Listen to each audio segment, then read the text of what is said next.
What's up, wrestling fans? Welcome to episode number 445, I think, of the Smark Moment Smack Talk podcast. This is one of those days, everybody. I'm tired as all hell. Allergies are bothering me. Forgive me for my nasally voice, for my lethargy in this episode. I didn't even mention the fact that this is hot tags. This is... You're not feeling so hot tags. Yeah, they wish I had some kind of a thing to go with there other than the thought I'd figure it out on the spot. The whatever. I'll think of it 2 years from now and put something in the comments. I don't know. What are the hot tags? The breakdown of the current events, the rumors, the news, the gossip, and other things that have gone down in the world of professional wrestling over the past few days that I feel like talking about. At the very least today, it's not a whole lot of things. Not as far as not a whole lot of things happening. Lots of things happening. Just it's gonna be a quick one, guys. I gotta admit. Who am I? I'm Tony Mango. You know me by now. You should know Robert DeFelice as well. Rob. Hey, they know me. I know you. Let's rock this so you can eat some soup. I'm not even hungry, but that does sound kind of good. Allergies. They wait for no man, just like antiques. If anybody knows the antiques, they wait for no man quote, 10 points if you get the reference without looking it up. I'm not getting the 10 points, but I will look it up. It's a very good movie. Underrated movie that nobody ever talks about, but one of my favorites. Let's talk about some different topics here. I got a couple things written down. We still want to talk about some things. Some things, of course, we're going to wait until a little bit later on in the week when I'm feeling a little bit better. Some things we're going to address more so when it comes to Backlash, and then some things we're going to actually get into deeper when we actually have more that we can get into with it. But I guess let's do what we can. I was expecting that we would get at least some more matches announced for Backlash, and we didn't. Well, no, because we got a bump, Tony. You gotta understand the bump. Like they gotta announce some matches on the bump, which I assume at this point will be New Day versus Nakamura and Cesaro, and Otis versus King Corbin, or maybe Street Profits and Viking Raiders. Or all three. Why the fuck not? You know, maybe. It seems like they sort of they pushed that Shorty G and Cesaro feud away already. They're sort of moving into the tag title thing and stuff. Well, I'll tell you why. You want to know why? Real quick, we can do this real quick. Why is that? Because I forget them. They're a tag team, but I forgot them already, and I'm guessing they won't be around anymore. Who? You didn't get it when I said I forgot them? The Forgotten Son? I'm brain dead today. Well, I don't think the Forgotten Sons will be on TV for the foreseeable future. This is not me having any inside information, but it appears we're just shifting gears to Nakamura and Cesaro, and I'm okay with that. They could still get away with Cutler and Blake. Yeah, but I think right now the whole gimmick, especially against the New Day, is a little touchy. With the catchphrase "do unto others." Yeah, it might not be the best thing to go with in this climate. That's pretty true. Yeah, we're gonna talk about the Raw, SmackDown, NXT, Dynamite, that kind of stuff that we've been doing recently. So we'll dive a little bit deeper. Deeper. Oh my god, I'm so out of it today. I was fine when I woke up. That's the thing. I woke up, felt okay. About a couple minutes later, started to go like, oh, my nose is kind of bothering me a little bit. All day long, sinus issues. Awful. Really just saps your energy. Makes your brain dead. Let's talk about belts. I've got a reversible one. No, I'm just those reversible ones, by the way, nobody ever wears the brown one. Stop making it. Just make it both black sides. I mean, really. Nobody ever wears the brown side of that. It's stupid. Anyway, rumors are that they're going to make the NXT Championship and the United States Championships go under some changes pretty soon. Complete redesign of the United States title, but at least according to these rumors, dirt sheets might be completely fake or something like that. You know, always got to take it with a grain of salt. First, like we had this like 3 weeks ago. I think it's just catching up with the other sheets now. I believe the NXT Championship, it's just supposed to be a little bit bigger of a center plate, which to me is a little strange. Why bother? It looks good. remember the first NXT title? It was fucking huge. The Big The X. Bo Dallas Seth Rollins one. Was it really that Yeah, big? I thought it was big compared to certain things. And the U.S. title, we've known forever that it's got to be redesigned because it's the only belt left that hasn't been redesigned. For a So long, long time. All they've done is replace the scratch logo with the the new one. regular So one. it's been the same, relatively speaking, since July of 2003. That's crazy. Is that the longest time that they've ever had a belt design? Not well. Hold on, let me It actually might think. be. I think it is. That's 17 years. You know what? Because I think it is. the only thing I can think of that might give it a run for its money is the old tag team titles. Well, Like the one that like Owen Hart won and stuff. those went from, I want to say, forgive me if I'm wrong, 85 to 2002. So about the same. That's insane though. Like why the I mean the US title belt looks good, but it's still like their penchant for changing things. You would have thought that they would have changed that too. And like there's the Intercontinental from the Attitude Era. I forget how long that was. Was that like 13, 14 years? That was a The while. the Oval. Yeah. I mean that was Like that went through some redesigns of like, they changed like the NXT belt, for example. They're gonna change the size of the center plate changed and the logo changed, yeah, but the that doesn't core really count. design stayed the same. But yeah, this US title has been a thing for wow, that's a long time. I'm hoping that it's good. I'm hoping that it's a real story too, because I don't know how many times we've heard this, and it doesn't normally peter out or pan out. Peters out. Peter Pan. It, peter, it uh peters out. It doesn't pan out. That's the way words work. yeah. I think this one might be accurate. I hope the US title is a good looking title. They You have so know, many ways that they could make it look great. So if they don't, it's almost like they purposely don't want it to be has good. the IC title grown on you? Not a whole lot. I never hated it, but it hasn't gotten really any better from that. So, pulling back the curtain a little bit, I've been looking at buying some replica belts because, they're nice to have. I saw a really cool replica of the current IC title, but it's the white strap with the there's like a gold globes, but they got the blue in it. So it's a little more colorful and it's a little more playful, and I'm really a big fan. I'll have to check that out at some point. Not that I'm gonna buy it, but it I've does never it does bought a need a little bit of replica. color, I think. That could help. Definitely. I'm not one for typically buying replicas, but I've been looking lately, and there's some good ones out there. So Would you be go more inclined to belts. buy the NXT Championship if it was a little bit bigger? You know what? I actually really like the one they have now. I really like that. It's one of my favorite belts that they've got. Though I think actually the women's one looks better. I like The the silver. silver part. I like that. That's the main distinction between the men and the women. But this isn't belt talk. This is the hot tags. We should do an episode of belt talk for a Darkcast one day. Yeah, we should talk about how bad the European title looks and stuff. Well, if you want us to do stuff like that, and you don't know what a Darkcast is, by the way, and here's a little bit of info. The Patreon is where you'll find the Darkcasts. Patreon.com/SmarkOutMoment. I recently just made sure I went through all these little stupid things that they make you do now with like sales tax and stuff, and I tried to make sure that they didn't really charge you guys anything for the sales tax. I don't really know how that's going to work out because you can't really make the decisions. They sort of make the decisions for you, but I tried to make sure that everything's got it written down as like general support and like a donation based thing. So it's not like you're getting charged a little bit of extra money, but even $1 goes a long way to support everything that's happening on smartcomova.com, the podcast, website, all the other kind of stuff that goes along with that.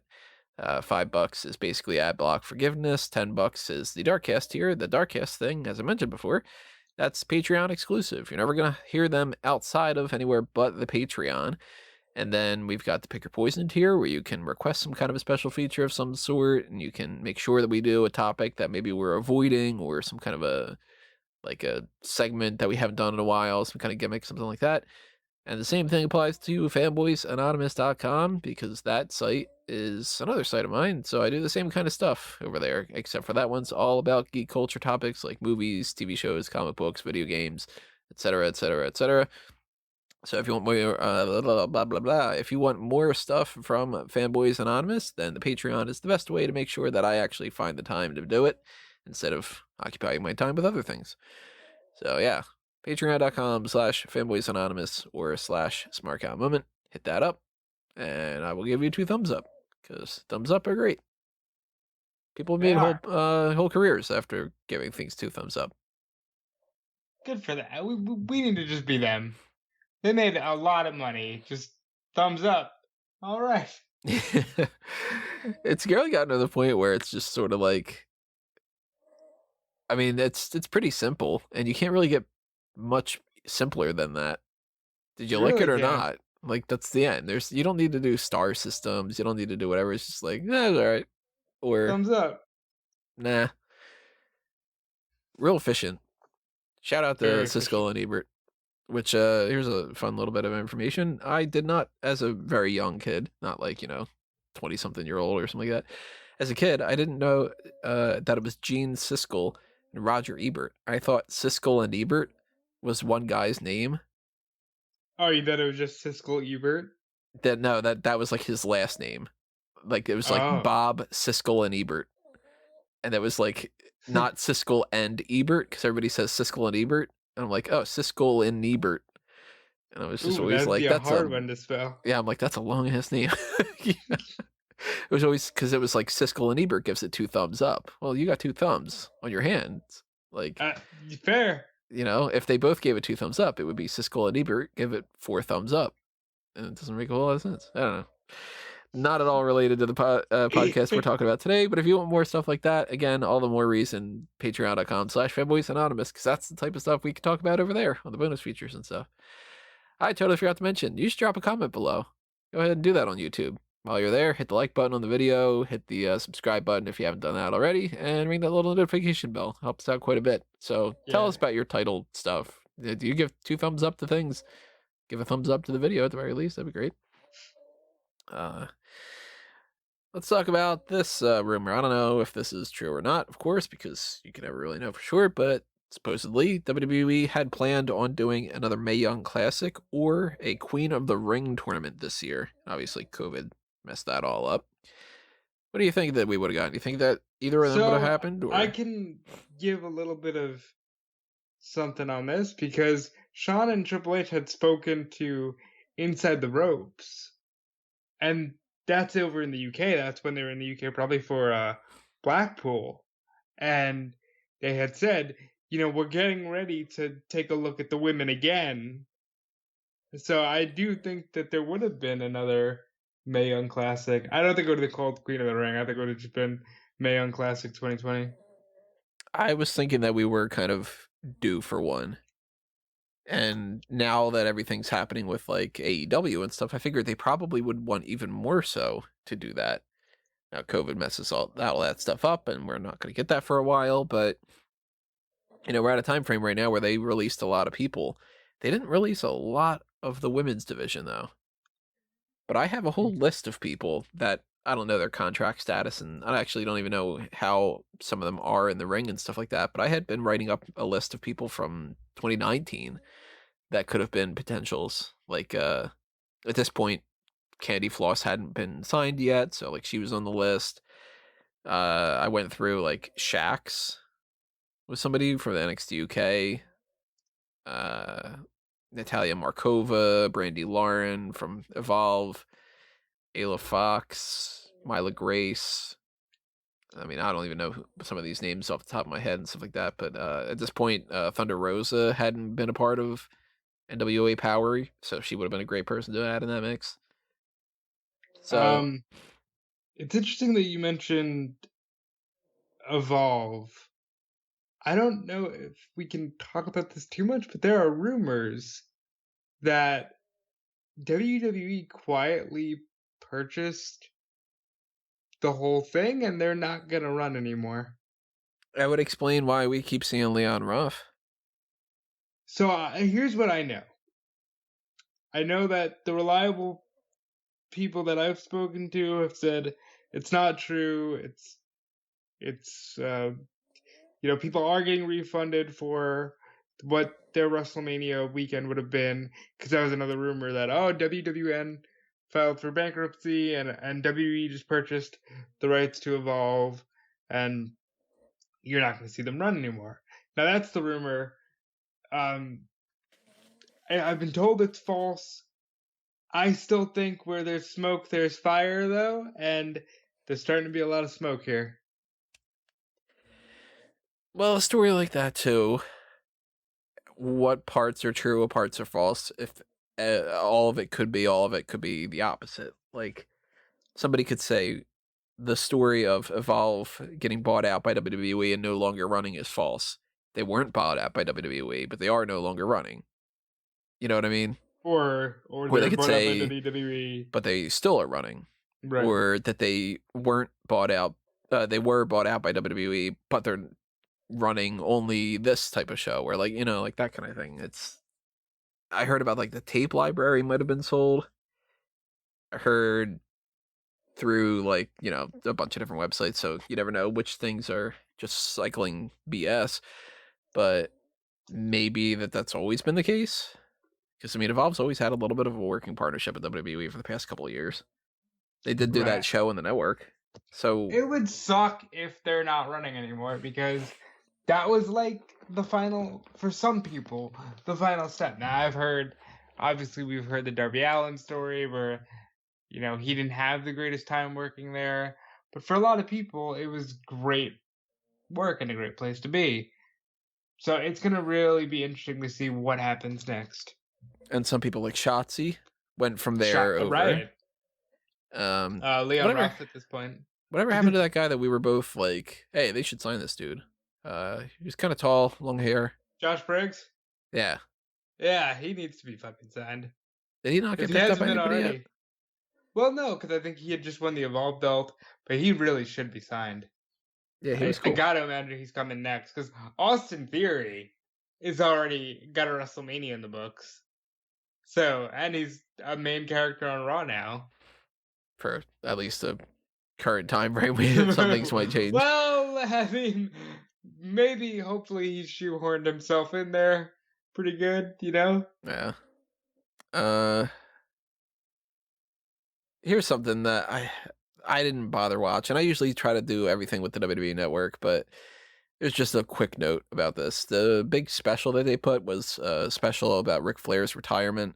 I tried watching it. I got like 10 minutes in and I'm like, I've seen this all before, and I just shut it off. Did you check it out? I did not, but I've seen some of the clips. Like I saw Triple H being like, oh, it was the worst night of my life, having to tell Ric Flair, hey, you had the best career of all time, wrap it up with the whole Vince speech. Like, I don't know. It's one of those things that I'll go back and watch. Listen, I got some time off coming up. If I get really bogged down and okay, I'm hungry for content, maybe I'll watch it.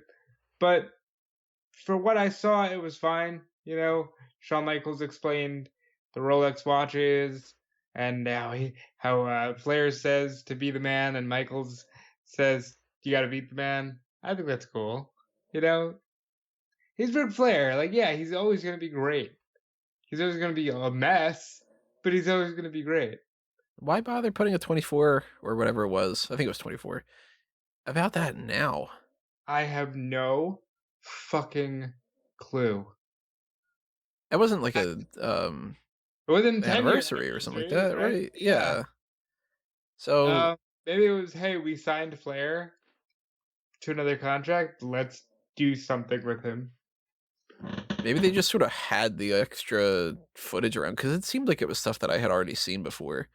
And maybe they were just like, we didn't get to film all the stuff that we normally do at WrestleMania, because, Mania, they do 20 episodes of Table for 3, and they do ride along, right. They do this it was and 12 that. years ago, so they weren't doing all of that. So maybe So they it might have just just kind of been, took extra stuff and just said, I don't know, why don't we make something about Flair? yeah, it might have just been like, hey, look at all this cool stuff that we do have that now we can show. And hey, isn't it funny to see Charlotte 12 years ago where it was like she was just Ashley and she had no desire to be a wrestler? Or is this the type of thing that Triple H is going to say on a conference or an interview or something like that? He's going to say, well, in 3 to 4 months, you'll understand why we put this Flair thing up. You know, I don't think this will be one of those things, but I'm hoping that in 3 to 4 months we understand a little bit about what's going on. Well, we didn't when it came to the Braun Strowman and Roman Reigns reveal, right? Yeah, yeah. And that's supposed to be like, you'll eventually find this out. We figured out this really cool way, and it's going to mean something. No. Yeah. I felt so bad for Hunter because I know for a fact that he didn't mean to do that. He was just saying, "Hey, please don't give up on us," And he ended up kind of talking himself into a hole. Say, I always trust more so if somebody's just like upfront and honest. Like, to me, yeah, you got to BS a little bit when it comes to like investors and stuff, but I would so much more appreciate something where it's like, hey, shit happens. Braun Yeah, Strowman's in the mix, like that. Look at how I've approached this podcast today. I'm like, I feel like crap, and this is why I'm messing up, and I'm not editing it out, and you guys are getting this kind of a show, and I apologize, and we're just gonna do it. Like, it's just I'm not gonna make up lame excuses. I'm not gonna go, oh, this is gonna be the best. This is not gonna be the best hot takes. It's like I fully admit the greatest hot tags ever. This is the greatest hot tag. Yeah, it's just I'm feeling like crap today. I apologize. We're gonna be a better show when it comes to the Backlash post show, I'm sure. But like, just be upfront and honest. Don't tell us the Charlotte Flair not getting pinned is gonna mean something in 3 to 4 months. You're waiting for 3 to 4 months for us to not remember that happened. Just say that. Just go, you won't remember this. A lot of people will go, I'm super mad. I'll tweet about this, and then they'll move on. They won't remember because, I mean, we talked about it on the last hot tags. 4 months ago feels like 6 years ago. It's just that's the way the world feels right now. It really does. 2020. It seems like maybe there's supposed to be 20 months in 2020. Maybe that's why it's 2020 or something.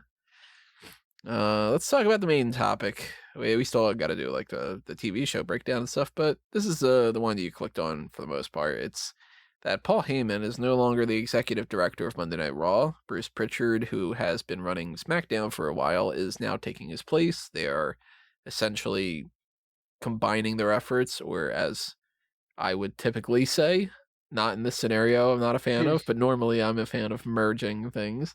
Seems like that's what they're doing here, and it seems like this is one of those things that in some circumstances could be very straightforward, but in WWE it seems like this is probably a whole lot of shit's about to hit the fan. Yeah, short answer, yes. A whole lot of shit is about to hit the fan. Long answer, yes. yeah, I mean, one day, Tony, I'm gonna have a child, and I'm gonna tell them the greatest comeback story ever, in which Brother Love starts a podcast with a mortgage guy, and somehow parlays that into returning to WWE, working his way up the ladder to beat out the owners of WCW and ECW to just have full control of WWE television. Like, I have my own theory about this, and I've shared it with you privately, that I wonder if Vince McMahon is just like, I can trust Bruce. Bruce gets me. And it's just gonna sort of dwindle down to this small team of people where it'll just be like Bruce, Vince, Hunter, Sean, and Stephanie. This came out of nowhere. Absolutely out of nowhere, because it seemed to me, and of course I have no idea what happens behind the scenes. God, I'm stupid today. It seemed to me like Heyman was doing a better job. I mean, I'm not loving everything on Raw. I'm not certainly loving everything on SmackDown either, but it seemed like Raw was actually trying to build some new people and stuff. You kind of need that.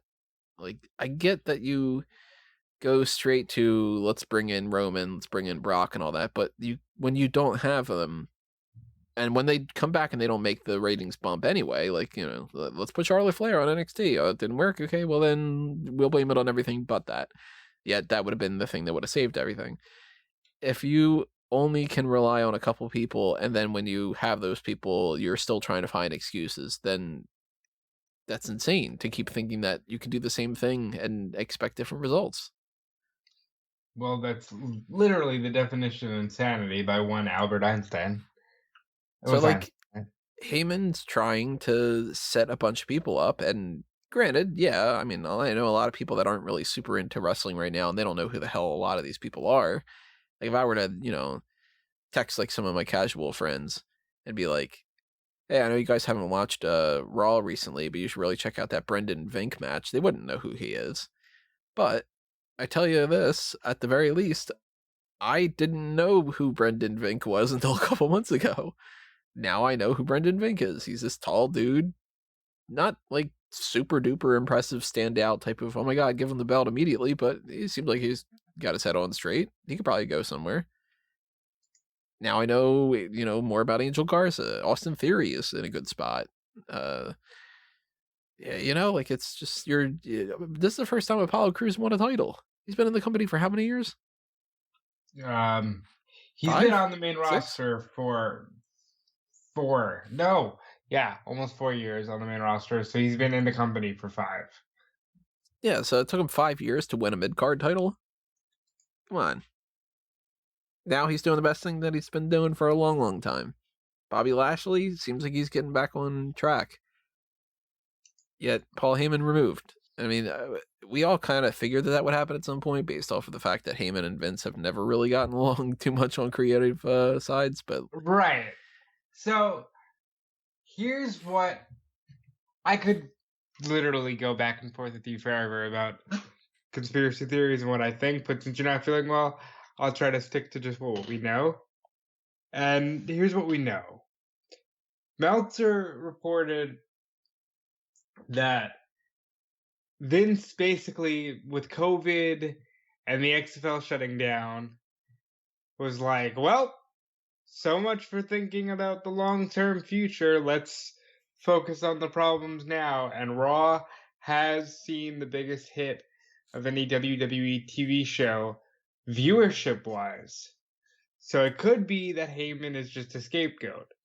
But one source speaking to Meltzer said, yeah, this was coming because, Vince and Heyman were getting at it again. And Vince doesn't like working with Paul, it seems. now Paul Heyman's not infallible by any means. No, he's not. He gave us a lot of cuck angles this time around. I mean, we cannot deny that. But if somebody doesn't have somebody to kind of keep them in check a little bit and offer some different opinions and stuff, then we're going to get the same product that we've always gotten. So if the common denominator of the whole thing is, it's not like Raw was doing, 6.0 ratings before COVID or before Heyman came on board, and then suddenly everything starts tanking and stuff. So it's not like it's necessarily one person's fault or whatever like that. But if there is one person at the top of the food chain that it all kind of boils down to, God, I was going to say that. You did. Just steer into this kid. Do it. Yep. The foundation of this whole thing is Vince McMahon. So if he's the one that ultimately says yes or no and steers the ship, and it keeps going in the same direction, then maybe you need somebody else to navigate, So I'm going to read you a little bit from Fightful Select, a Patreon service I implore all of you to subscribe to, as Sean Ross Sapp, whom I work for, works his fucking ass off and does a lot to get really strong sources on this kind of stuff. But I want to read you a little bit of this. So it says, Humberto Carrillo and Angel Garza were two talents that Heyman believed in. and was integral in moving Carrillo from his feud with AJ Styles over to working with other lucha-based competitors. It was said that Vince didn't know much about Garza upon his arrival outside of him being the cousin of Humberto. Heyman was specifically said to have wanted to build Raw around future stars. There was a lighthearted joke that Raw was built around the catering crew instead of the SmackDown 6 because AOP, Zelina, Andrade, Carrillo, and Black, Andrade, and Murphy were all relegated to SmackDown catering areas this year and were hardly used on TV. On the other hand, Ricochet and Alexander were talents that Heyman wanted to continue to try with, but Vince McMahon had pulled the plug on their pushes. So that's a big one. Because let's remember Ricochet. He got fucking destroyed by Brock Lesnar earlier this year, and Cedric Alexander late last year was just relegated into weird limbo with AJ Styles. That being said, Profits and Liv Morgan were also people that Heyman was fighting for. So might this be a bad sign for the Profits? Might this be a bad sign for Liv Morgan? Don't know. What I do know is Paul Heyman at least understands the future. I'm going to be honest with you, I haven't loved Raw, but I've loved where Raw is going. I don't like SmackDown right now. I don't get it. I don't get Otis being Mr. Money in the Bank. I get Otis. I don't get Otis being Mr. Money in the Bank. I don't get this Jeff Hardy angle. It makes me angry every single time out. I don't want to see more of this over on Raw. That being said, maybe nothing will change. Maybe it's all just running through Vince anyway, so there's no real give or take in either direction. But in that case, why do you employ so many writers? And Yeah, I mean, if we they're can go on forever, but what the fuck? Like, why do you employ a full 2 teams of writers that you're now going to consolidate into one, which might just mean a lot more people losing their jobs? Don't know anything concrete there. I'm just assuming if you're merging the writing teams, you don't need as many writers. probably not as many producers necessarily either, because I'm sure that even the producers, they work on the matches themselves. I'm sure that they have some kind of creative input. And maybe if you don't have to have as much creative input, then maybe the people don't need to be producing all the different types of matches and stuff too. Also, part of this was like, well, Vince is mad that, new stars aren't getting over. How the fuck do you know? There's no crowd. Right. There's no crowd. There's no anything. You want to get mad about the ratings? But, nobody would want to watch this stuff in June anyway. You have your big bump for Mania, and then it peters out. That's just how it works every year. You're going to hit me with we don't have Brock Lesnar currently. And that was the thing that he said. He actually said those words on the last investor call. We don't have Brock Lesnar. I don't know. Is the fact that you've announced that you want to move Heyman back into a on-screen role saying, hey, make the call, we want Lesnar? I mean, what are you doing? Is that you saying we want Lesnar for the long haul, so you better be prepared to work every week because we need to get these ratings up?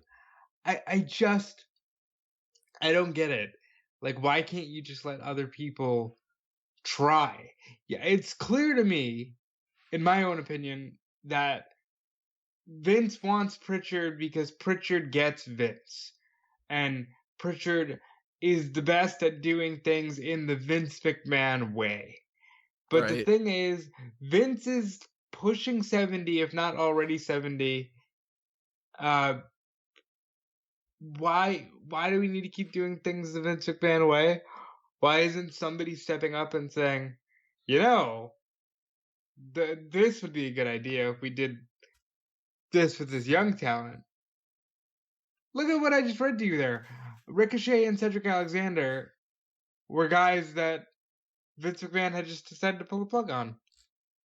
I'd love to hear the rationalization behind it too. Like, hey, Cedric and Ricochet, you guys are these like really talented guys that we could try to figure out something to do because we are in the business of trying to make stars out of our own talent. Like, theoretically, if they hire somebody, they want that person to be popular and to make them money. So why hire somebody for the sake of not using them and not thinking that they're going to do anything and Right. not doing anything with them? I mean, I get like you might want to hoard the talent from other company and sign more people than you would use, but then that's you recognizing that they're talent and you don't want the other company to have them.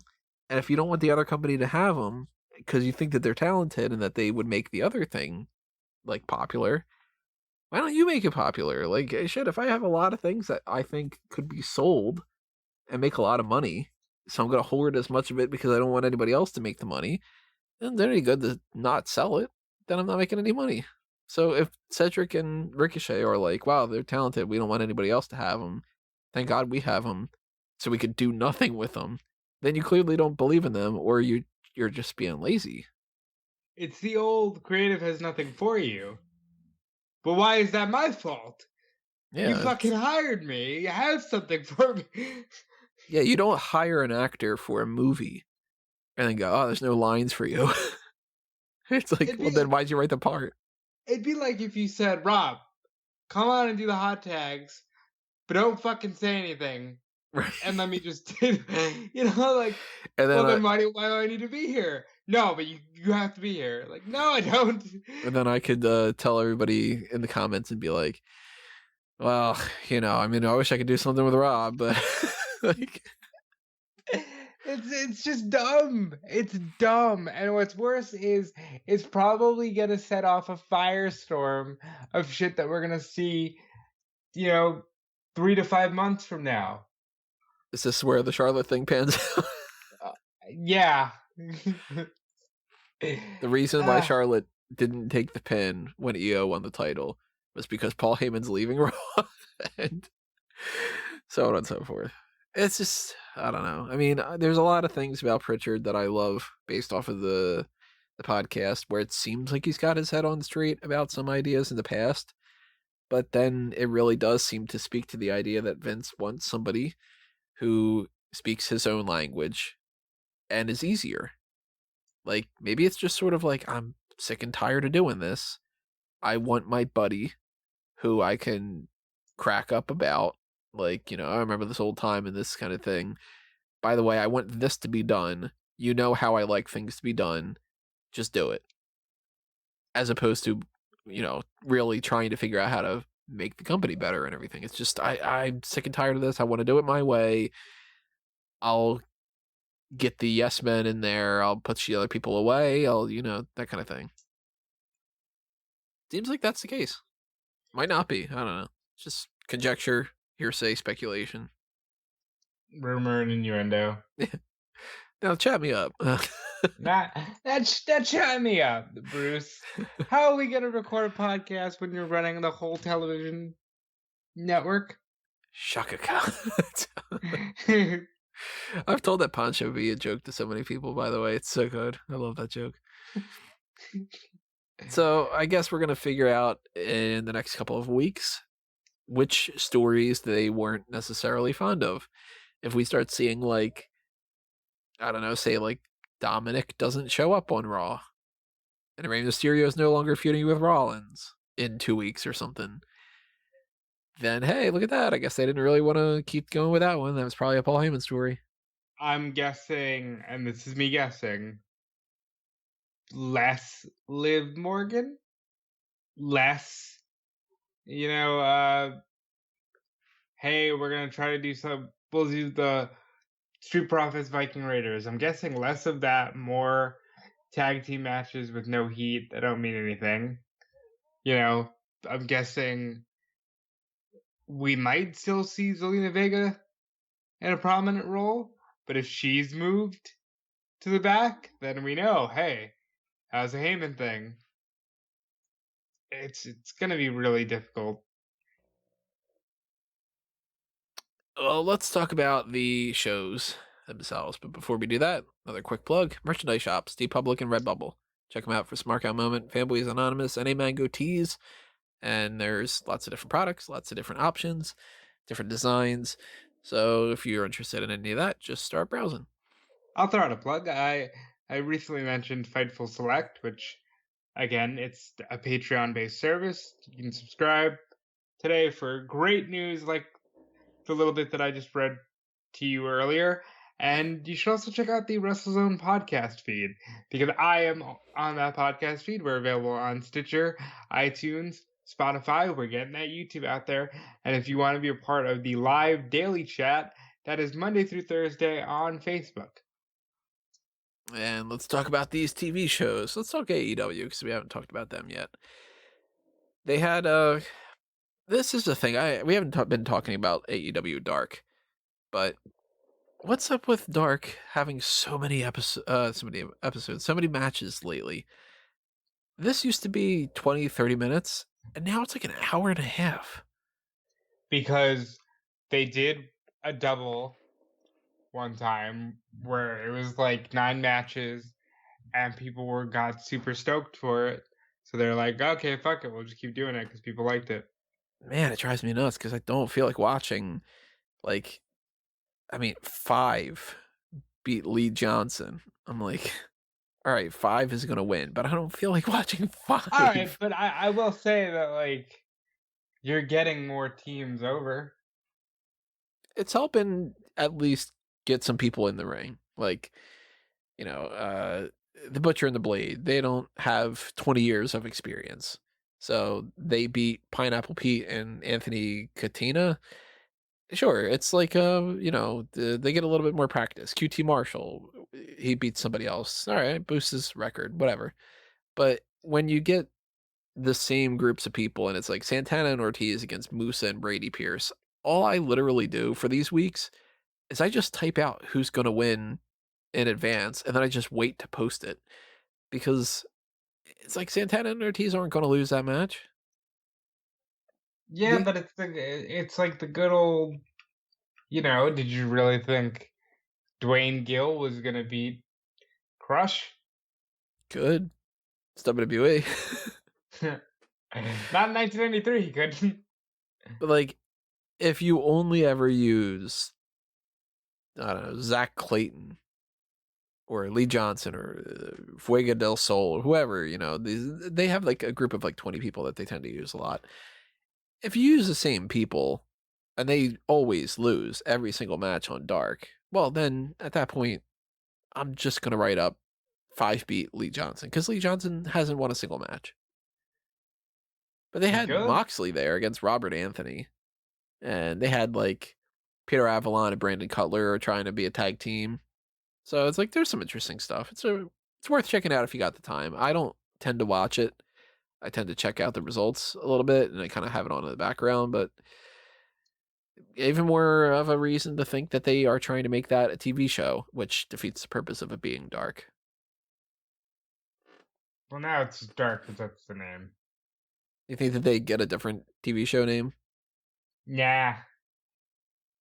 I don't. I think they're like, oh, we built equity in this brand, so they'll probably just keep it as Dark. If they do get another show and they don't just call it Dark, because I don't think that they should call it Dark, because it defeats the purpose, I'd like to see them go with another name that kind of sounds like Dynamite.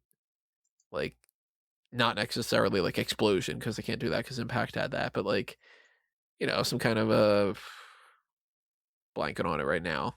But like, they can't do like AEW TNT because they already have that. It's on TNT, which, but something like that. Go in that direction. Have fireworks all over the place. Do that kind of crap. They love the fucking fireworks, and I'm like, do y'all really need these fireworks in the middle of nowhere with nobody there? Do you need this? Who was the one that on Dynamite? What was it? Was it Cody? I think that they had a lot of the fireworks. Yeah, and I think it was like Taz or somebody was just like, oh wow, like we're really overdoing this.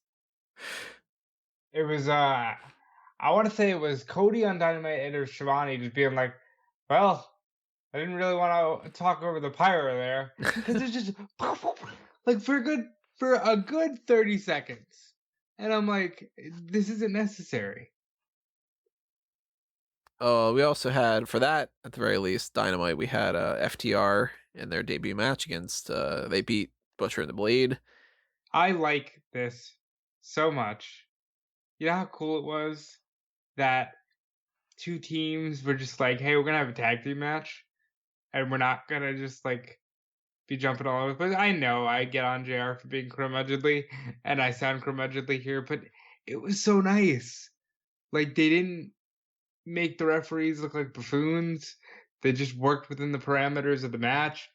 FTR, they had three major tag team spots. It was the Powerplex from Power and Glory, which is one of the coolest tag team moves ever. You know what I'm talking about, right? The Superplex and into the Splash. Yeah. Even though Dash couldn't really reach the guy, so he did an elbow drop instead. The Shatter Machine, which is now called, and this is beautiful, the Good Night Express. Love it. I lost it there because I was like, yeah, perfect. What a name for your move. And then they won with the Stuffed Pile Driver, which is called the Mind Breaker. Background on that is the old tag team finish of Arn Anderson and Tully Blanchard, the Brainbusters. Brainbusters, Mind Breaker. Brainbusters, Mind Breaker. You get it? Okay. I would have liked Goodnight Express to be the name of the tag team at this point. Yeah. It's a damn good name. Good reference. But I like FTR. I like how it's like, first of all, they're playing on the whole fuck the revival thing from being the elite. And that could stand for whatever. It's for the revolution, fuck the rest, formerly the revival. It's just like, it just works. Frederick Thomas Rosenbaum. Good old Freddy. Hey, Freddie, if you're out there, drop a comment. We had Nyla Rose and Penelope Ford beat Hikaru Shida and Chris Statlander. You know what surprised me the most? Her finish, and by her I mean Penelope Ford, is the Perfect Plex. And I was like, oh, that's simple. Like, I did not expect that to be her finish, but I like that she won. She'll probably get a title shot at Fighter, and I'm all for it. You know why it's hard to kick out of her Perfect Plex? Because it's perfect. Because it's built Ford strong. Good night, everybody. something Penelope. I don't know. What the fuck? It's built Ford strong? That's their tagline. Best friends beat Jake Hager, Santana, and Ortiz. We had Jericho beat the crap out of Orange Cassidy and he had a bag of oranges. I feel like you would have wrote this segment. Chris Jericho bloodied Orange Cassidy with a bag of blood oranges and then said, Orange Cassidy, orange got juiced. Like, yeah. I feel like this is just you. I'm not going to lie, that was my favorite part of the whole episode. I think it's cool that they'll probably have a match at Fighter, which is just 2 episodes of Dynamite, so yeah, is it really a match? Nothing special. I think it's cool for Orange Cassidy. Yeah. Gives them something to boost them up a little bit. Why not? Jericho will win, but just the fact that Orange Cassidy's picked for that's cool. Or maybe he won't. Yeah, maybe not. Maybe he'll fight the Oranges. Sammy Guevara beat Colt Cabana, who seems to be going more in the direction of possibly joining Dark Order. While Sammy Guevara is now full-on feuding with Matt Hardy, who both likes him and hates him because of the multiple personality type thing. Matt Hardy's also part of Private Party because they're Party Hardy. A lot of crossover going on. Yeah, there's a lot of Matt Hardy going on. I want to talk about Matt Hardy because it's fucking weird for me that this dude is just like, I'm gonna have a spasm and be a new character in 3, 2, 1. It's like, dude, you're not Mick Foley, okay? And Mick Foley didn't even do that like that on the spot unless he was changing permanently into one of the characters that was then going to take the place of him for the next 6 months. You know? I don't know why Matt Hardy's just like, I'm not broken. Oh wait, just kidding. Yes, I am. It's very strange.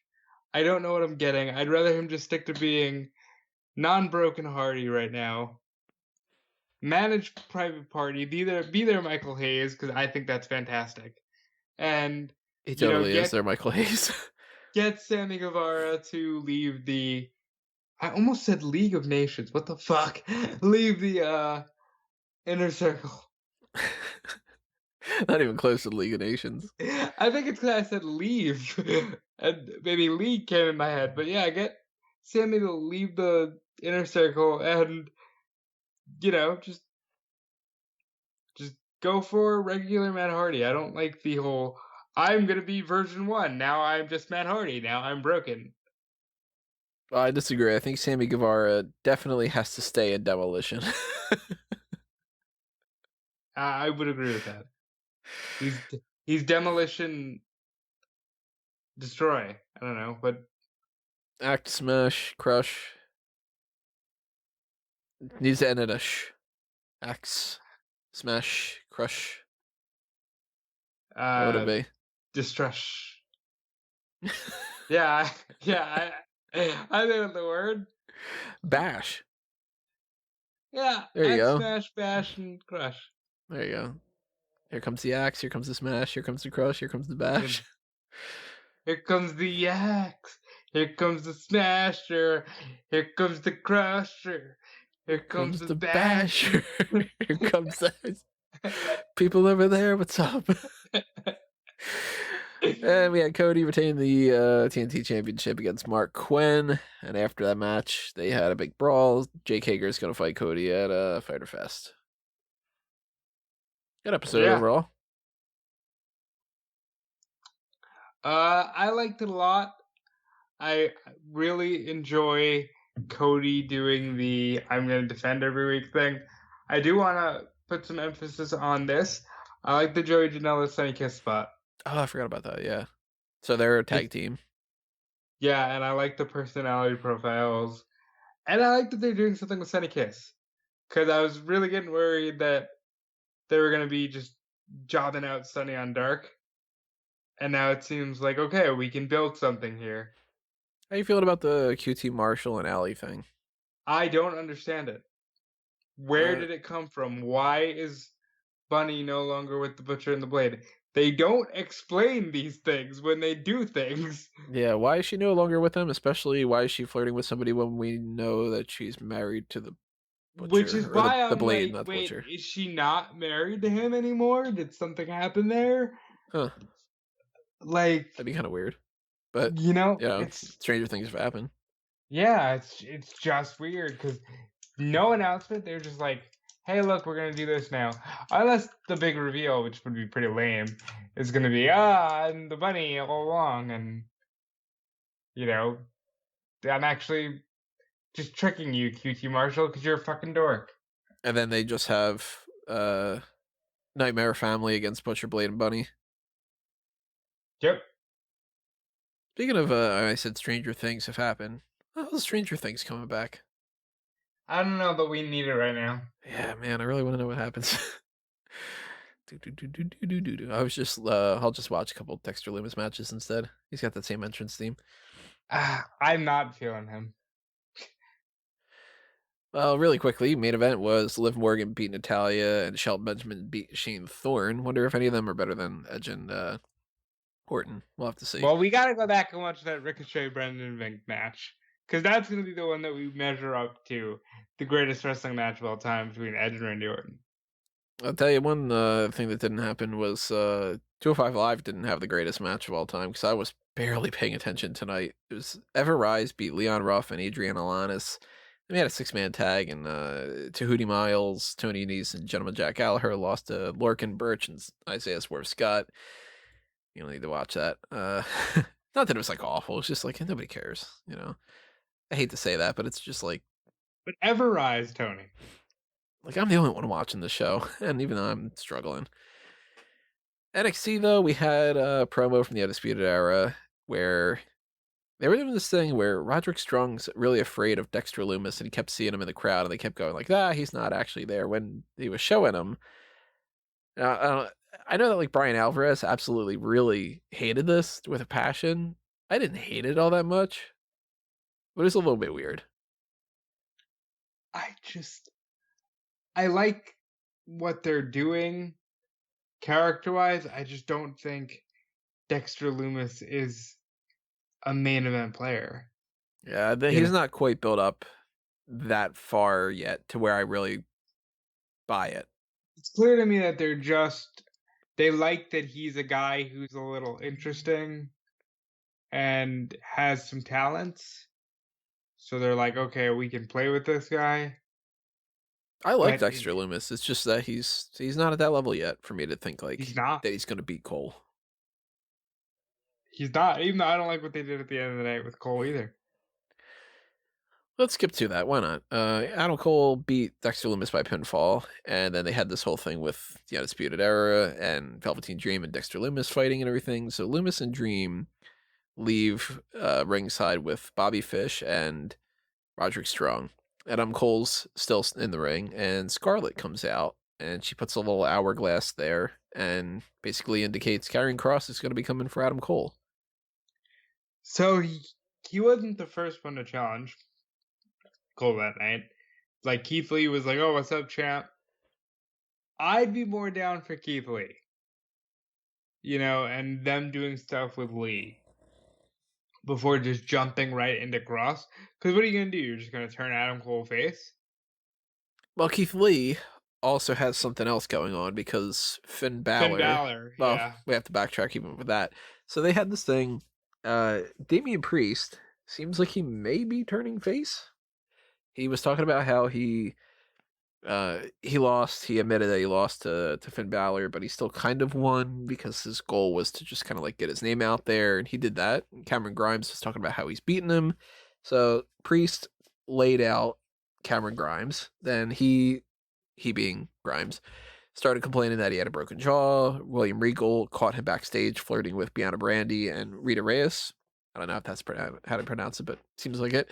Rita Reese, I believe. Rita Reese, Rita Reyes, Rita Reese's peanut butter cups. Man, I want some Reese's now. So Cameron Grimes flirting with the peanut butter cups, right? That's their new tag team name, the Peanut Butter Cups. I think so. And William Regal tells him go out there and have the match anyway. Cameron Grimes loses to Finn Balor, who then says he's coming for the North American title. So it seems like Keith Lee versus Finn Balor coming up.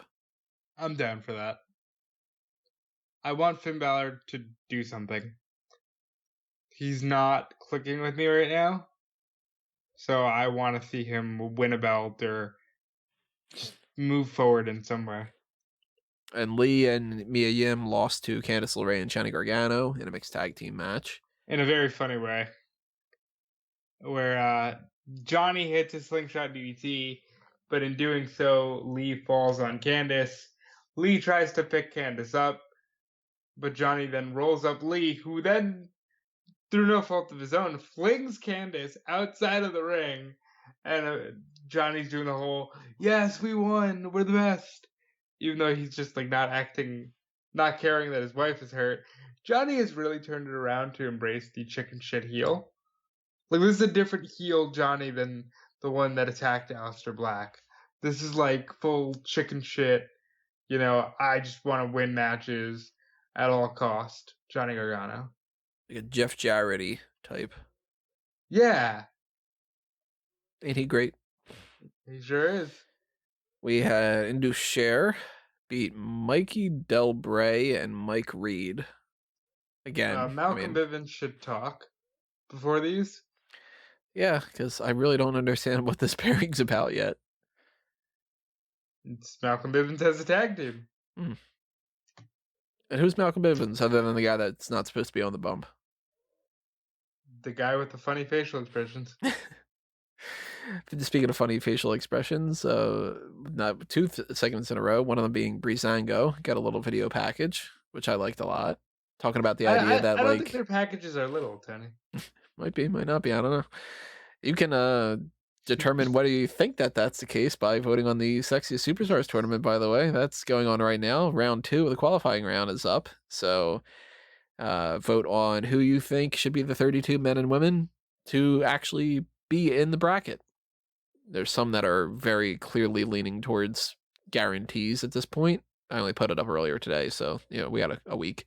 But you always have the chance to sway certain things here and there. Sometimes people win by like 1 vote or something like that. So every vote counts. And remember, you can vote up to 32 people. A lot of people in the last qualifying round, they voted like 1 person. Like, for instance, like somebody went in, one of the first people, they went in and they only voted for Tony Nese. So I'm like, all right, well, that was just 1 vote for Tony Nese and nobody else. Okay. I mean, clearly that was Tony Nese voting for Tony Nese. Might have been. If that's the case, Tony Nese. The hell, man. Can't retweet it. Show a little love. But I like the Breezango video package. They're talking about their idea of like, they're very entertaining, but they're going to leave a little bit of that outside of the ropes once the bell rings and stuff. And I like the little jab that Fandango had about like, oh, this kid, whatever. And Tyler Breeze is like, I'm like, like 36 or something. He's like, I thought you were like 24 or whatever. Like, pointing in that direction. I like that. Yeah. I mean, I would have preferred it be the Brit Bruisers. Or is it the Brit Brawlers? Which one is it? They don't go any official direction with them anyway, so well, WWE with their whole like Lorcan tag teams don't and have should names. Be challenging Imperium is what I'm saying. I think they will down the line. I think Breezango is just there for the first stepping stone.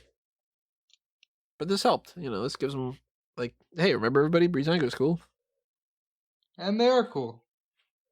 And another thing of funny expressions and stuff, Robert Stone has tried to recruit Rhea Ripley. And they did the thing from Dumb and Dumber where she says that there's a 1 in a million chance. And he's like, so you're telling me there's a chance? Like that whole thing. And she picks him up and throws him in a trash can or whatever it was. So, remember, everybody, 3 to 4 months, you're supposed to understand why Rhea Ripley lost that title and stuff. But at least Robert Stone, they're giving him a full-blown story here. It's just that he is just like, what do? I lost my star player. Even though Chelsea really didn't do much. She won like 2 matches or something. But whatever, we'll just skip to that point. 2 other things that happened on NXT. One of them is the Kodakai beat Casey Catanzaro. And seems like we're getting Casey and Kaden, Team Ninja, against Dakota Kai and Raquel Gonzalez at some point going forward. So I'm glad Casey's wrestling again because they'd quietly moved her to like the alumni section, hadn't they? Yeah, it was like that she was pretty much going to retire or something. I think she had like a little bit of a back injury or whatever, and maybe decided not to do it, and then had to change of heart, or maybe she just got better or something. But yeah, I'm a big fan of Casey, so having her back, 2 thumbs up, or Siskel and Ebert, 4 thumbs up. Yeah, it's a callback. My brain's not completely gone. That's right. We do callbacks in the same podcast. What up?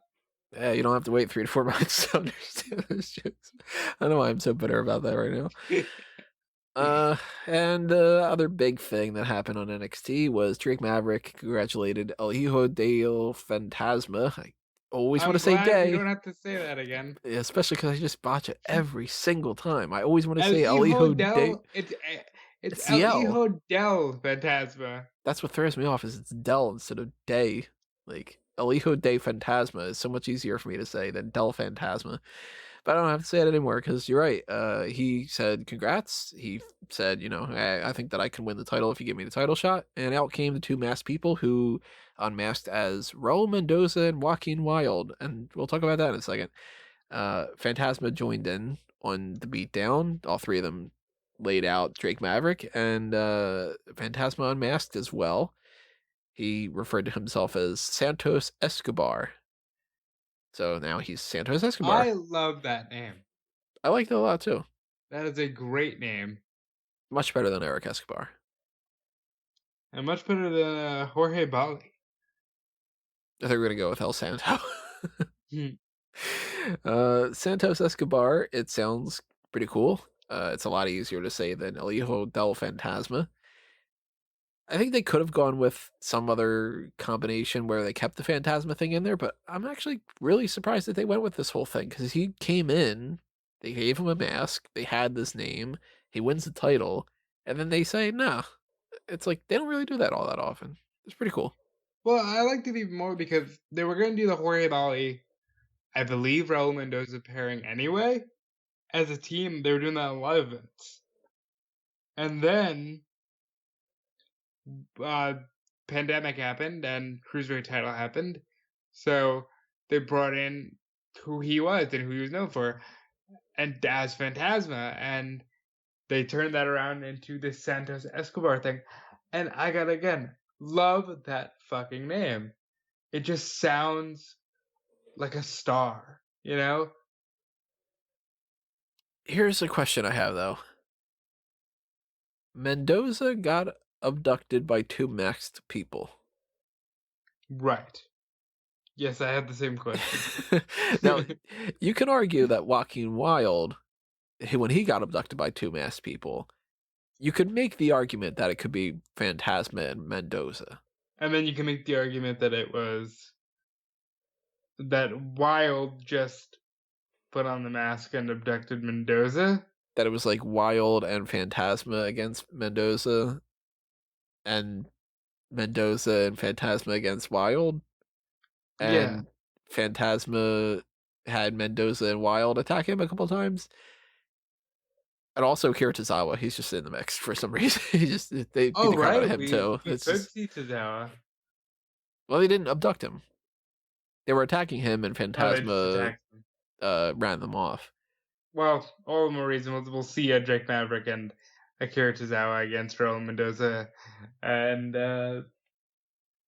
I forgot the Joaquin Wilde on episode 205 Live. Probably. At the very least, Escobar is totally going to beat Tozawa at some point. Yeah. Again. Yeah, I beat him before, but like, if not next week. Like, yeah, he could be fed to him next week, the week afterward. It's happening at some point.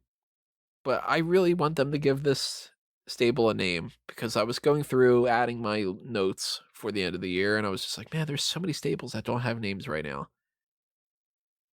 You got Zelina Vega's group. Yeah, they never bothered with that, huh? The Seth Rollins group. They never bothered with that. You've got the MVP group, if you still count Brendan Vink and Shane Thorne as being a part of it. They're not really a stable, but it should be. You've got, technically speaking, they never gave a name to the 3 horsewomen, and they haven't done anything in a while. Jessamine Duke's just like cheering people on the side, but I don't like that. That was a thing for a little bit. You've got this now, Wilde, Mendoza, and Phantasma. They don't have a name yet. Lots of groups that don't have names. Sami Zayn, Cesaro, and Shinsuke Nakamura, they have the Artist Collective. Yeah, I was gonna say they're the Artist Collective. So, like, you give other team names those things. Why not? So I want to know. Everybody, drop a comment below. Tell us your thoughts. What should they name this team if they give it a name? I have no ideas right now, especially with my brain being the way that it is tonight. But something I'm a related fan. to like cartel or like, you know, they got the Escobar thing going on.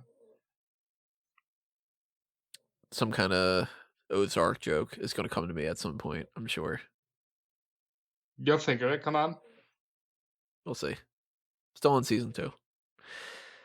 Let's talk about SmackDown that just recently happened. Jeff Hardy and Sheamus started the show with a contract signing, and Sheamus wanted Hardy to take a urine test, which Hardy threw right into Sheamus's face. Guess you could say he was pissed off. But Tony, it's better to be pissed off than pissed on. Why did they cut out the audio for that? Did they? They did, at least for my feed. Well, I had said the line so many times in the build up to this that I was just like, mentally it was there for me. Well, they said the line, but it was like Jeff Hardy said, it's better to be pissed off than, and then it just kind of went to silence when he threw it and everything. Now, I think that he said it, but I don't know. That was a Jeff Hardy mistake, because, you know, Jeff Hardy's weird like that sometimes. Maybe he was like, he actually just like cursed in some kind of way, and they're like, we gotta bleep it or something like that. It's like, because the crowd clearly chanted, "You got pissed on," and I'm like, oh boy. they cut that here and there too. It seems like they did a weird botch job when it comes to that. But you've seen Batman v Superman, right? Yeah. While I was typing this whole segment out, I was just thinking Granny's peach tea. I was definitely like, oh boy, what kind of apple juice did they use here? Because it was, I mean, really, I don't know if I would fill up that whole jar there. Like, that was a lot of pee. And the color too. It's just I mean, listen, if he's not drinking a lot of water, that's a realistic color, but clearly that was apple juice. Can we agree on that? Yeah, I mean, it had to have been. I mean, obviously, they weren't going to throw piss on them. But, like, as far as all the other options and stuff, like... What do you mean, obviously? Whoa. You don't know Vince McMahon like that. I don't think that it's peach tea. I don't think it's lemonade. I think it was apple juice, too. But kind of makes me wonder if anybody backstage was just like, oh, apple juice. Like, just kind of drank it. Like, I still don't like this feud. I hate it so much. It's so disgusting. Yeah, like, not a big fan. It's really weird, Tony. Especially when you have Jeff Hardy being like, yeah, I go to meetings every week and, you know, I'm tired of being a disappointment to my family and my fan. I'm like, yo, it's just not okay. Mm. And the only way it's going to work for me is if they just go all like crazy about it, and that gimmick match that they're gonna have at Extreme Rules, they have it like a piss jar and a pole match or something like just turn into this good urine sample on a pole match. I'm telling you, they did the whole thing with Backlash being billed as this is the greatest match of all time. They'll build this as you're in for a treat. It's just gonna... Tony.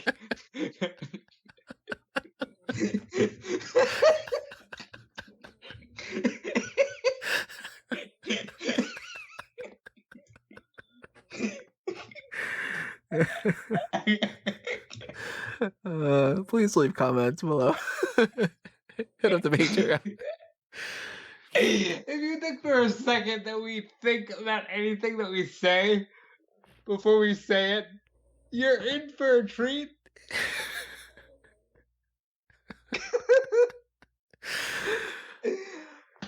Oh, wrap it up. That's the episode of the Hot Tags with they counted out. Cesaro Nakamura beat the New Day. They'll probably get a tag team match at Backlash, and New Day will retain, I'm assuming. I would hope so, especially after they did the whole like solidarity in the ring where they took a knee and raised their fist, and they also had Breonna Taylor's name on their armbands. So, yeah, they're not being shy about taking a stand. Very cool. Very cool. Tucker backstage was trying to help Otis train his senses while he's blindfolded, and that was a thing. I want to be like, not to be mean or anything, but Tucky, he don't need you, bro. The man won Money in the Bank without you around. What are you helping him train his senses for? You gotta make sure he can tell that there's some beef in front of him, you know? Yeah. What kind of steak was that? That didn't look like... I thought it was burgers at first. It might be a Salisbury steak. It was very, like, oddly shaped. But, yeah, Mandy came in. She looks great. And they're still doing the thing with her and Otis. And I like that. No, Lacey Evans, Sonya, Mandy thing. I think there's a reason for that. Why is that? Because the next match we're probably about to talk about was an absolute banger and needed to go almost 40 minutes. That was AJ Styles defeating Daniel Bryan to win the Intercontinental Championship. Very good match. Awesome. One of the best TV matches I've ever seen. Definitely the best one I've seen in the last 5 years or so. And I cannot say enough good things about this match. Go watch it. It's got my my thumbs up at the very least. That's right. 2 thumbs up for me, 2 thumbs up from you, Tony. We don't have a combo name that rolls off the tongue as quickly as Siskel and Ebert, but it's 4 thumbs up from Smack Talk. That's and right. We had a segment, a waste of a segment in my mind. Sasha Banks and Bayley celebrating their tag title victory. Alexa Bliss and Nikki Cross come out. They go like, yeah, blah, blah, blah. And the Iconics are like, yeah, but blah, blah, blah. And then they fight for a second. It's pointless. Well, it served the purpose of Bayley being a really arrogant, person, and she is so getting turned on by Banks. It's like, I take that back. I don't know who's going to turn on who, but they're not making out of the Backlash with those belts, even though I want them to, based solely on the fact of Shotzi Blackheart and Tegan Nox are getting a shot on next week's NXT, and I would love for it to be Sasha and Bayley against Nox and Blackheart. It's going to be. They're keeping those belts until 2030. Well, if you want to check out our predictions podcast and see why I disagree with Tony, you can. That is up in the archives. But no, I disagree with you. And finally, Braun Strowman and Heavy Machinery beat Ziggler, Miz, and Morrison. What a fucking waste, bro. I'm sorry, but this just doesn't matter. It doesn't. Did they give Braun Strowman new theme music? Something felt off to me about it. I didn't go back and check it out, but now that you mention it, he definitely has the new Steam for the Strowman Express. That's definitely new, but it felt remixed or something. Right. I'll have to go back and check that out. Something was off, and it wasn't just the fact that they interrupted that Miz and Morrison music video thing. Not to worry, we're gonna get the full music video on the bump. All the more reason to watch it, everybody. Yeah. So those are your TV shows for this week, and those are your hot tags for this week. Real quick hot tag. Wait, did we talk about Raw? Yeah. We did? We did? No. No, we didn't. I'm like, wait a minute. Actually, I don't know if there was much to talk about on Raw. They kind of just set up the same sort of stuff as like Black and Carrillo beat Theory and Murphy. They kept doing the whole thing. Rey Mysterio is like, damn you, to Rollins. Charlotte is clearly going to feud with Asuka after Nia Jax loses to Asuka. Hopefully. Street Profits and Viking Raiders had a decathlon where they tied. Andrade's got a number one contender shot. We already talked about that match happening at Backlash. Yeah, it's like blah. All right. Yeah, Raw. Come on, Raw Heyman. Is blah. Raw is blah. Raw is It's blah. no longer war. It's blah. Rock and roll is like fighting in the rain. I forget the rest of the song too. WWE. I'm gonna just, courtesy of Reddit, WWE hired a doctor, the doctor who played the doctor in the piss test segment tonight, from Fiverr. So you got paid $5? I really hope so. Oh, you know a little funny thing about that? Dr. Kirschenbaum, they've used that name before. Really? They had the Rusev segment. It was something a couple years ago. That was the doctor that we couldn't remember the name of, and we were like, oh, it was something like Dr. something Burger or like whatever like that. We couldn't remember the name of it. So I don't remember exactly who it was. I have to double check on smarkmama.com, the handy dandy little page that I've got for like old recurring jokes and stuff like that. But it was, I want to say like maybe like 6 years ago. Was he the doctor that what did they? Was it the Ambrose Needle segment? It was 2013 or 2014. Actually, this is two types of jokes that we had. They had Dr. Michael Kirschenbaum, and then they did another thing where they had some kind of thing with Rusev or something like that. But we had referred to the second one as Dr. Smirnoff Vodka Burger. So. Yeah, I think I recall Dr. Smirnoff Vodka Burger because he had like a long bushy beard, right? I don't remember. I just remember when they said Dr. Kirschenbaum, I was like, I've heard that name before from WWE. So I'm curious now what the Dr. Kirschenbaum thing is from WWE. Like, is that somebody's specific? Oh wait, look at that. I'm looking it up right now. So Dr. Michael Kirschenbaum, Paul Heyman had his personal doctor. Right, for the CM Punk segment. And that was when Curtis Axel was Intercontinental Champion, funny enough. I remember those days? Curtis Axel. He got released, right? Yeah. Oh, poor guy. Cody Barbieri played Dr. Michael Kirschenbaum. I wonder if Vince has a doctor named Kirschenbaum. But they keep going to that well. It's got to be something like that. Like they know somebody or... Okay, I'm looking it up right now. Somebody on the creative team back then was named Mike Kirschenbaum. So I guess it's somebody who worked for WWE, and then they were just sort of like, oh, let's just go with that again. We'll reference Mike again, that kind of thing. So 2 different Dr. Kirschenbaums have been in WWE. There's your little tidbit of information for this week. And that doctor was from Fiverr.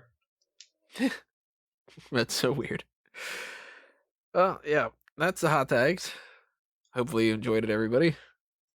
Not entirely sure how your thoughts are going to be with the way that this episode went down, but... Oh, well, we're always scatterbrained to a degree. Yeah. Hopefully that won't be the same case when it comes to this weekend, because Backlash is coming up on Sunday. We'll obviously be doing the post-show afterwards, so stay tuned for that. Live coverage on smarkoutmovement.com as well for the results, for anybody that wants to check that out instead of actually watching the pay-per-view. And next week, the game plan, at the very least, right now, is to do that tier list thing that you guys have been wanting us to do. I'm going to try to film that in some way. I'm going to have like a screen sharing type of thing where Callum, Rob, and I will all sort of like Mount Rushmore it a little bit, and we'll all debate, try to have to put people in specific spots. So we'll see how that works out. But that'll be happening next week. We got the Backlash thing coming up first. That's the next time you guys are going to be hearing from us. And if you want to hear more from us, well, you should check out all the stuff, all the other stuff that we are plugging. Rob? Yeah, and I already plugged WrestleZone and Fightful, but I will also plug my own stuff and say you can follow me on Twitter and Instagram at DudeFelice. And stay tuned for Callum and I presenting a new retrospective podcast, Paul Heyman's SmackDown. Maybe slightly less topical now that Paul Heyman has been released as the executive director of Raw. So we're going to go back in time to the first time Paul Heyman was released from his creative duties. And that should start on Saturday, June 20th. Hey, it might be even more relevant now. We might get a bunch of new information, and it's all going to sync up. It's going to be we're reliving what happened in 2002. And then eventually you'll do Paul Heyman's Monday Night Raw. It'd be a lot shorter of a podcast. Just be like, it sucked. The end. Follow me at Smark Out Moment for all this channel stuff, at the Fanboys Anonymous stuff all over on fanboysanonymous.com. Follow me personally at Tony Mango. Follow me at A Mango Tree. Keep clicking around all over eWrestling news and Bleacher Report stuff that I write up. I don't even remember what the next couple things I have in the oven, I guess. I don't know. In the something, cooking, baking, something in the works. All right. Things are happening. You need to go. I do need to go. Just follow me all over the place. Click around. You know the score by now. Thanks for listening to this, everybody. Thanks for suffering through at the very least the end of this plugs. And we'll talk to you when we talk to everybody. But for now, this has been another Smark Out Moment. And we're being counted out.